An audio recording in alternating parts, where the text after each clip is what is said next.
Namaskar. Let's talk about meditation for PTSD. And by that we mean post-traumatic stress disorder. There's a lot of reasons why someone could have PTSD. So, most commonly we hear about PTSD nowadays. We hear about it, PTSD for veterans. But there are many types of PTSD. So, it could be something child-related, something that happened in our childhood. It could be some kind of a abusive relationship we managed to get out of, and now we're trying to recover. In each case, when we stop and we think about PTSD, we have to think about meditation as being actually an adjunct therapy. And I would even go as far as to say that yoga is also an adjunct therapy. So it's not the only type of therapy out there for these conditions. It just happens to be the results that they're showing as far as studies and research go looks good. It looks like it works, and nobody would be using it if it didn't work. So the point is, what's happened is after so many colleges and so many hospitals ran studies, they started to find out that some of these techniques work, especially well in harmony with other things and other types of treatment. So the other types of treatment, obviously, you'd want to see a counselor. You'd want to definitely get professional help. You might end up in group therapy. You might end up taking some kind of a prescription. The prescription might be with a temporary bridge strategy, and the prescription might be for a longer term than that.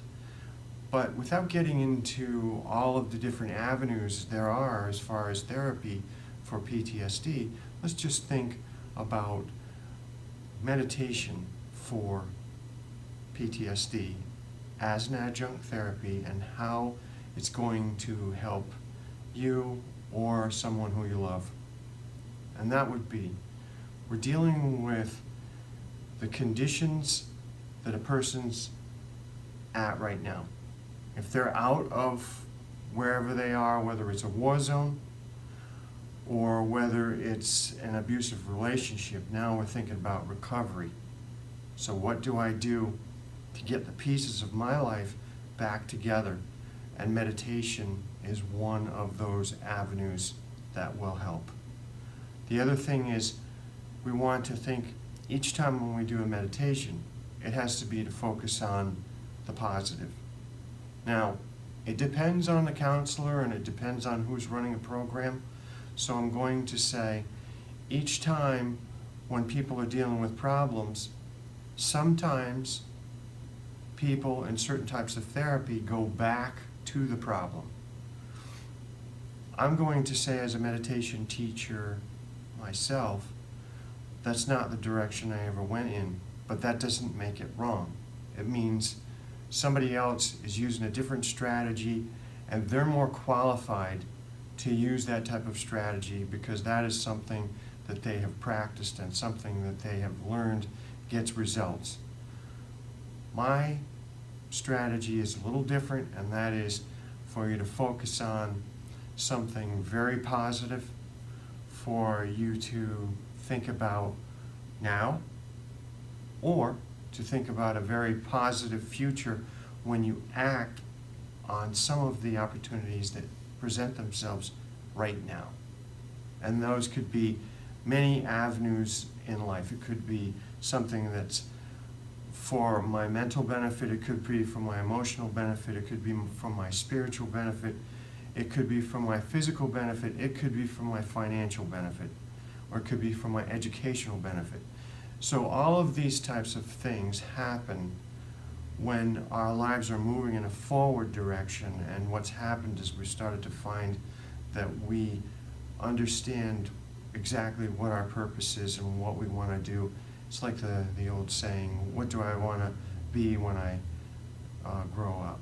It's one of those things where once an adult, and if you're a child and you manage to pull this off, that's awesome. But once you're an adult, if you found your purpose, you are so far ahead of everyone else, it's unbelievable, because there are people, unfortunately, who didn't find their life purpose, and it may be the last couple of years of their life. So focusing on the positive, that's a direction that I go in my classes. I found it to be very good. There are people, though, that come to practice with me, and what happens is I've started to find out that their counselors went in some different directions as far as meditation. That's fine. If they have a direction that they want to bring you in for a reason, I would ask the counselor, what's the purpose? Why are we doing this? They'll answer. They'll tell you exactly what they're doing and why they're doing it. They may tell you that preemptively in the first place. The other thing is, too, as far as meditation goes, this is a way of you to feed information to your mind. So what happens is, by you putting information in and keep putting positive information into the mind, that is so much better than, say, taking in a bunch of negative information that's not going to help you at all as far as your life. And if things are really going bad in the first place, you don't need to hear a constant barrage of bad news. So it's one of those things where I compare it to a computer, but I'll say this: if you feed a computer viruses, you're going to have problems.